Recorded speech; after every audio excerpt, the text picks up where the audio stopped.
大家好，我是明德君，通过传统文化帮助我们蜕变成更好的自己，解锁庄子智慧，穿越千年的心灵，启示在中华传统文化的浩瀚星空中。庄子宛如一部神秘而深邃的宝典，以其独特的思想、奇妙的故事，为我们揭示着人生的真谛与宇宙的大道。今天，让我们一同走进庄子田子坊，探寻其中。列御寇为伯昏无人表演射箭，兼无问于孙叔敖和楚王与樊君作这三则故事，领略庄子思想跨越时空的魅力。先看列御寇为伯昏无人表演射箭。列御寇就是逍遥有礼、御风而行的列子，而伯昏无人则是德充福、终身图家和正子产的老师名字，寓意着低调且德高望重的前辈。这两人相遇，会碰撞出怎样的火花呢？列御寇找到伯昏无人，兴致勃勃地要表演射箭，他将弓拉得满满，在左肘放上一杯水，然后张弓搭箭。只见第一支箭射出的瞬间，第二支箭已搭好，第二支箭刚离弦，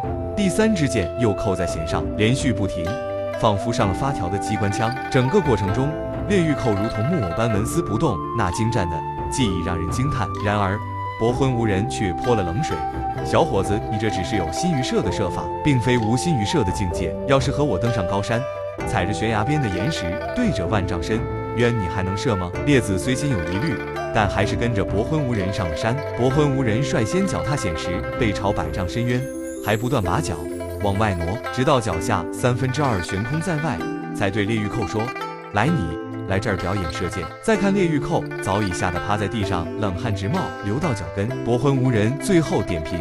得道之人，上可探测青天，下可窥测黄泉，精神奔放，神色淡定。你却惊恐的眼花缭乱，精神已困顿，想射中太难了。庄子讲这个故事，意在表明，能在物我两忘的状态中正常发挥，才是掌握一门技术的最高境界。列子技巧虽纯熟，平常能百发百中，可到了悬崖边就慌了神，因为他射箭时无法屏蔽外物，忘却自我，距离不射之射的出神入化之境还差很远。在生活中，我们也常因心态失衡，错失机遇，搞砸事情。这就是庄子说的射之射，只是底层的专业技巧。在熟悉环境或平稳心态下，我们能熟练发挥技能，但到了陌生场合或面临极端重要的情形，就会紧张出错，发挥失常，像列子一样汗流至踵。这正是技艺不够纯熟的体现。通过物我两忘练就极端状况下的心理素质，不仅是道家主张，也是佛家基要。心经说：心无挂碍，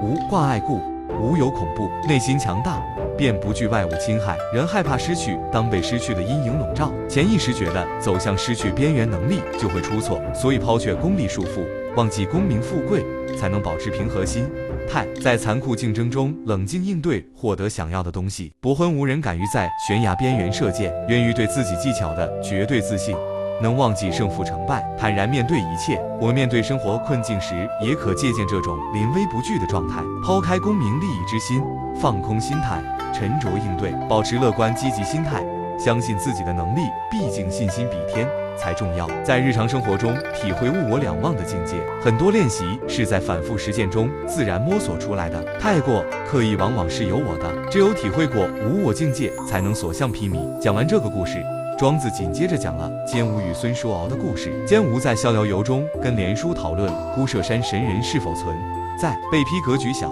后来多次出现，基本都是被教育的角色。而孙叔敖是春秋时期楚国令尹，著名治水能手，从政有方，对道的理解也很深。坚吾见到孙叔敖问道：您3次做令尹不觉得荣耀，3次被免职也没有忧愁之色，我起初怀疑您，现在看您呼吸轻松欢畅，您心里到底怎么想的呢？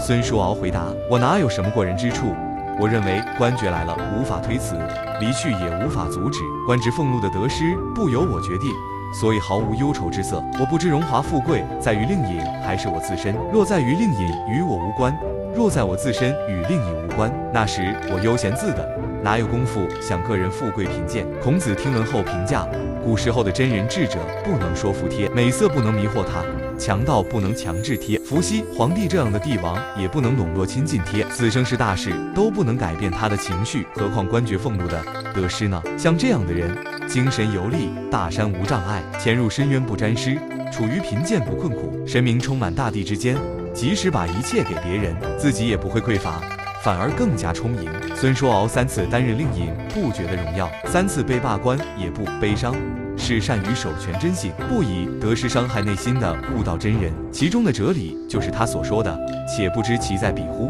其在我乎”。他将外在名利财富与自身生命价值区分开来。若富贵功名来自外在官职，就与人本身无关，无需急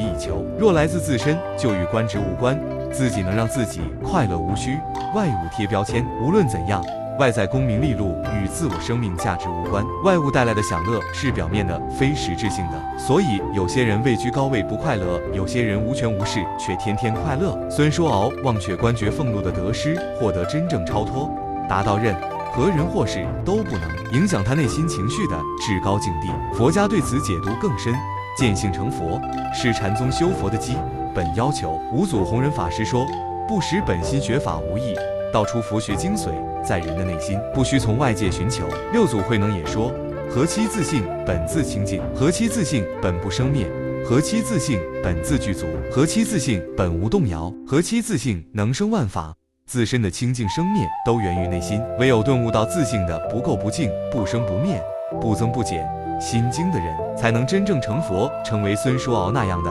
得道之人。最后讲讲楚王与樊军作的故事。楚国之君和樊国之君共坐没多久，楚王左右臣子多次禀报樊国已灭亡。樊国之君听到后，既不惊讶也不沮丧，平静地说，樊国灭亡不足以丧失我的真性，就像楚国的存在也不能让我保持真性。由此看来，樊国未曾灭亡，楚国也未曾存在。樊国君主在这个故事中是领悟真道的角色，他认为存亡在我，不以得失为念，阐发了庄子真性存则大道存，真性亡则大道亡的观点。前面提到，哀莫大于心死，而人死亦次之。在庄子眼中，守护自己的真性比生死更重要。外在的祸福荣辱不能决定真性的去留，但内心若抛弃真性，人就如同行尸走肉，即便活着也和死了没区别。庄子崇尚泰山崩于前而面不改色的真人气魄，无论发生什么，只要内心真性未泄露，外物就无法伤害我们。就像樊国之君，国家和权力是外在皮毛，有它对心性的提升是无益的，没它也不损心性。只要心性俱全，